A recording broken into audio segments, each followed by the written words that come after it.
এই গ্রীষ্মের অতিরিক্ত তাপদাহে অবশ্যই শিশুকে দিন অন্তত একবার সাধারণ তাপমাত্রায় গোসল করানো যেতে পারে। তবে শিশু যদি বারবার ঘেমে যায় অথবা অস্বস্তি বোধ করে, তাহলে অবশ্যই শিশুকে রাতে অথবা বিকেলে হালকা গরম পানি স্পঞ্জ করে দেওয়া যেতে পারে। তবে মনে রাখতে হবে, শিশুকে অতিরিক্ত পানি দেওয়া, ঠান্ডা পানি লাগানো যাবে না। এতে করে শিশুর সর্দি, জ্বর, কাশি হওয়ার সম্ভাবনা থাকতে পারে।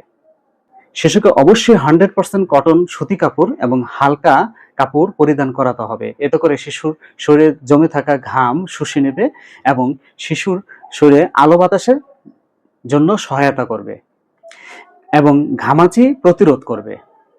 এতে করে শিশুর শরীরে ঘাম শুষে নেবে এবং আলো বাতাস চলাচলে সহায়তা করবে এবং ঘামাচি প্রতিরোধ করবে।